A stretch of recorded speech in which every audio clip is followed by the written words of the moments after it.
couple words of inspiration to share with you. And Gus, would you read the first one, please? Creativity belongs at the heart of an education in music. Thank you very much. And Gracie, would you read the second? Life is not measured by the number of breaths we take, but by the moments that take our breath away. And both of these quotes are directly from chapter 9 today on what will the students learn.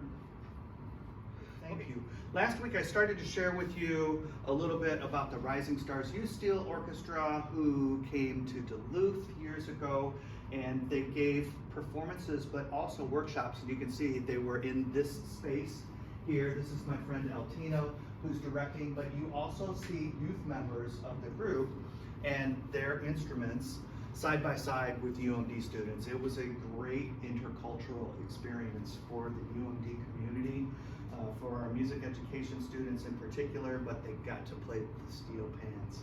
And so they learned some rudiments, they learned a chromatic scale, and then my friend Altino taught them a song selection. So, good time. And I'm going to share a little bit about the Rising Stars with you. Here they are at Weber before one of their performances. And I have a brief slideshow to share as well. Okay, so finishing up on chapter 8, just a very brief snapshot of something, and I see some of you are already taking notes. Good for you, because you want to know something about culturally responsive pedagogy. Other people will refer to it as culturally responsive teaching. You're going to see and hear this. Are you hearing about it at all in your education classes? Okay, yes. So for example, what's one of the classes where they've addressed this? Pretty much all of them, but especially teaching diverse societies and teaching Indigenous students. Okay, so yeah, the 4100 and the Indigenous students class. This is a real compelling and strong impetus in music, not just in music education, but in the education world right now. And so a few things shared from our textbook. First of all, I refer to it as CRT, culturally responsive teaching, is largely about knowing and building upon the assets of the students. Remember, we asked that big question, who are the students? And as a part of that question is, what are their great strengths? What are their interests? What are their areas for continued development? But we build upon their assets. It is an inclusive pedagogy. It's very much about equity, togetherness, and developing opportunities for success for everyone. Anything that you would add to that based upon what you, just to put you right on the spot? I mean, I feel like you pretty much got it. Like building upon what students already know, especially like addressing like their home culture, because how they experience like education at home may be very different from how they experience education in the school system. And in music, we like to provide opportunities for our students to see themselves in the music, see people like themselves with whom they identify. Thank you.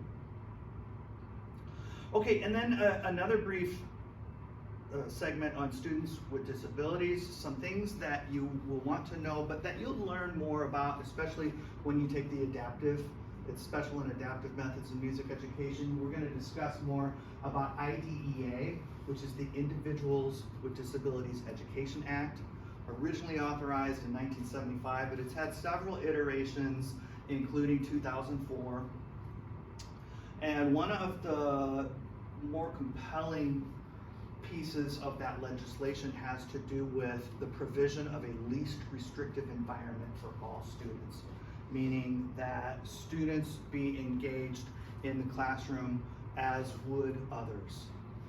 Now, there are some circumstances where the least restrictive environment is not most appropriate, and in such cases, those individuals deserve to have the resources necessary in maybe a more self-contained type of classroom.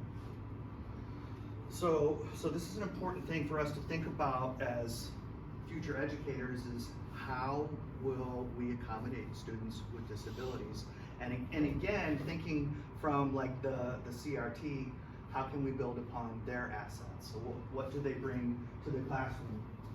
For example, and this was another collaborative project that Dr. Chen and I were able to engage with a friend of ours in Florida who was the 2011 National Special Education Teacher of the Year, Dr. Don Tofito. And music teacher who earned this national recognition as special education teacher. And Tyler was one of his students. We spent a week-long residency with his students in the Sidney Lanier Center in Gainesville.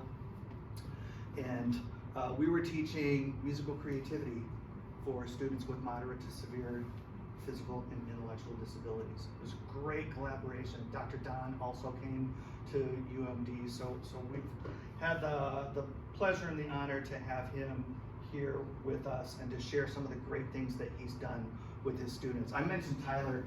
This was the last day that we were at the Sidney Lanier Center, and Tyler came to us and said, I wore a tie. We were acknowledging, like, Tyler, you look very professional today. He said, I wore a tie. It's the last day with our visitors. We're like, oh, that's us. Thank you. It was very flattering. So we had a great collaboration with Dr. Don. The last thing you see there is IEP. Does anybody know what IEP stands for? It's Individualized Education Plan. exactly. Thank you very much. And so what does that mean? Is anybody familiar with this? Gracie? It's just where some teachers or some admin or like representatives of the kid or whatever, they come up with a plan that better suits their education rather than the regular curriculum. Thank you. And there's a team that contributes to the plan, and that team may include the music teacher. And if you have students who are on an IEP, I would encourage you to be involved in that team.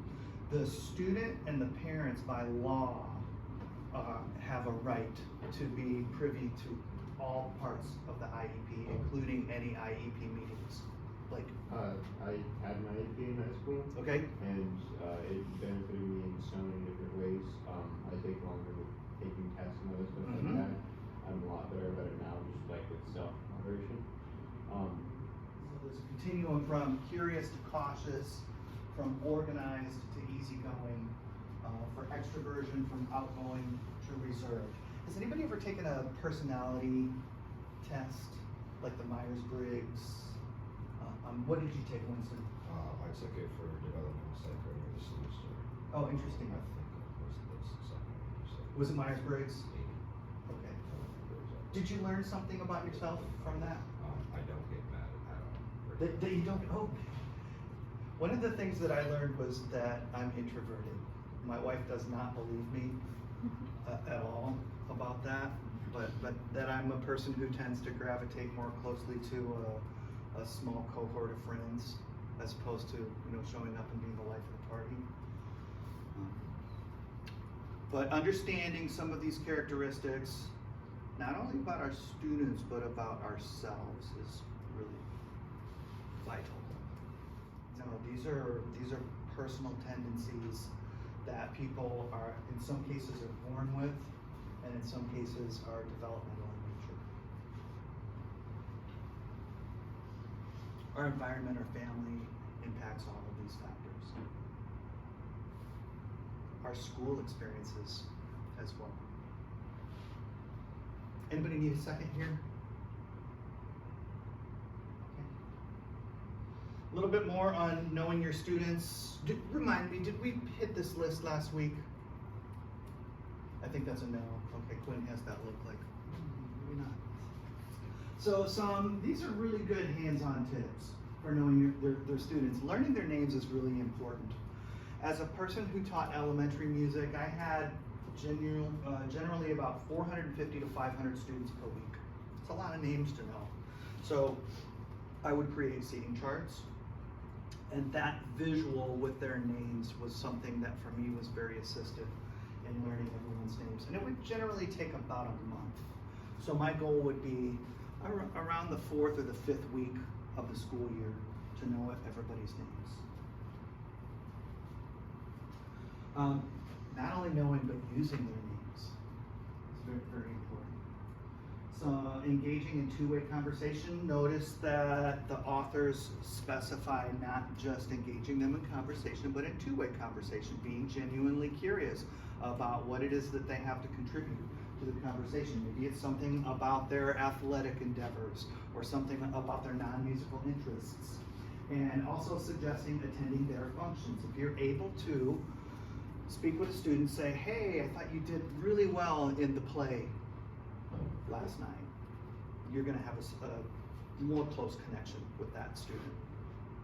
Working with the guidance counselor is very valuable and important. And for social events that we hold, of course, they would be appropriate. And so we can unpack that maybe during a subsequent class, but important to, you know, I just always thought about what is the purpose. And the purpose in our school settings, of course, is always learning and teaching. So in a social event, maybe it's more reward-based on the achievements of the students within a particular class or group, ensemble, etc. Important note that the authors write, your students will know you based upon your daily decisions. I'll say it one more time just for emphasis. Your students will know you based upon your daily decisions.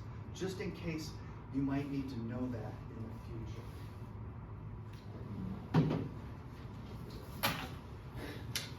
I'm sorry. I can see it on my table at home. The good thing is you have the book. Yeah.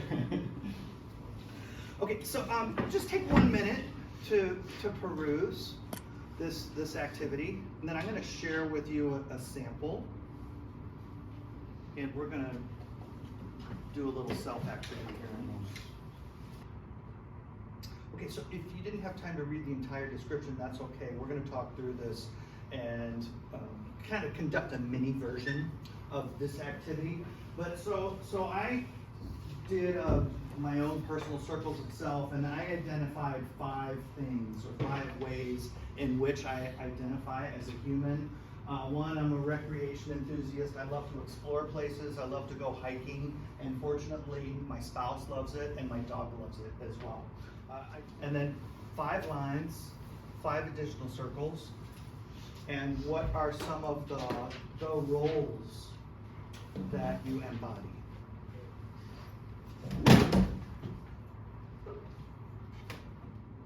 Once you have your 5 roles selected, I'll ask for you to jot down some notes about 2 questions. One, and let's do this for just one of the roles. Why is this particular part of your identity important to you? The second question, and I put the notes on the board there, how might that particular part of your identity impact the decisions that you make?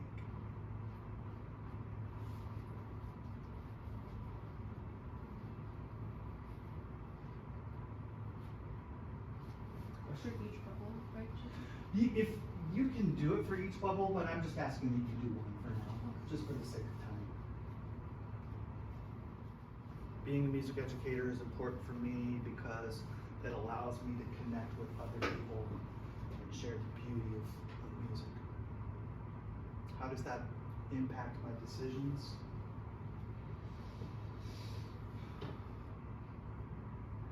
It impacts my beliefs about what is important in terms of musicianship and sharing musicianship with other people.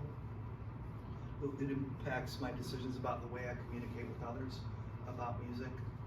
And I would tend to lean towards learning aspects of music, psychological aspects of music making and music taking.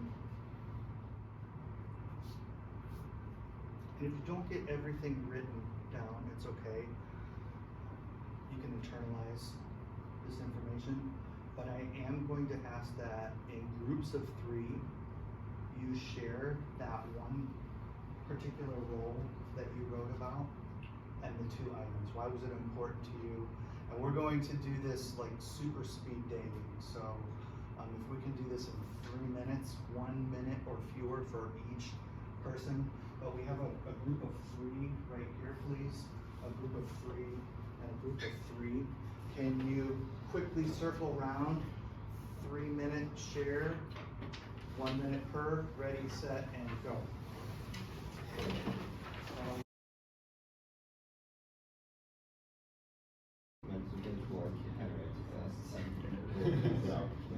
Okay, thank you. Let's come back together. And can you share, what's one interesting thing that you learned about yourself? When?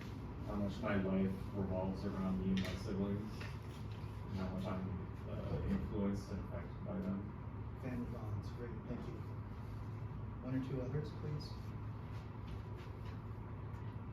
Evan?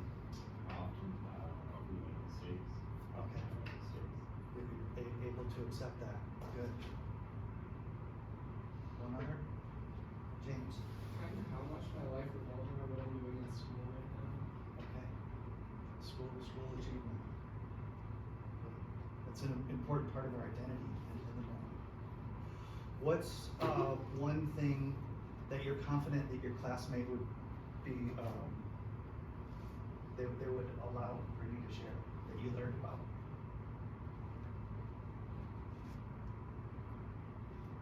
This is kind of broad, but at least everyone in our group said like family especially is very important to us, and like Laura said, his sister,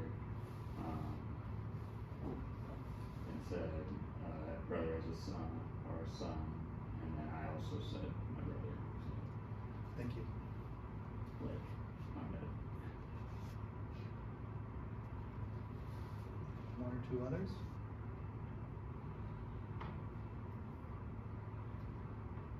Again, an important part of our identity.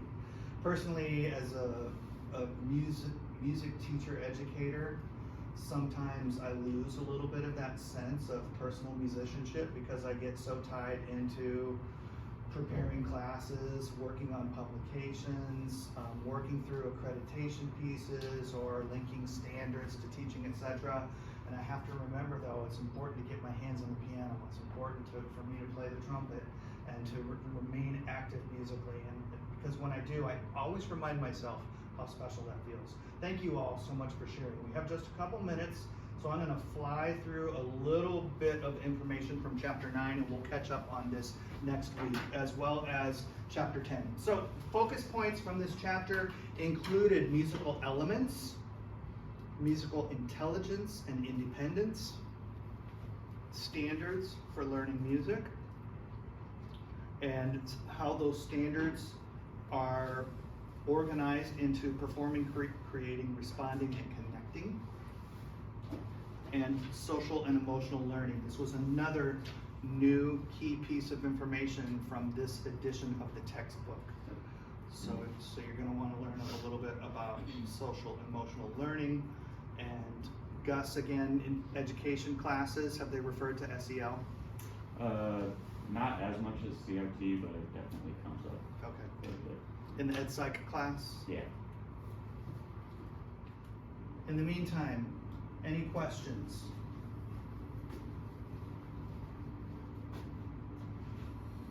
Thank you all. Have a great rest of your week. Enjoy the sunshine. And I'll look forward to seeing you soon.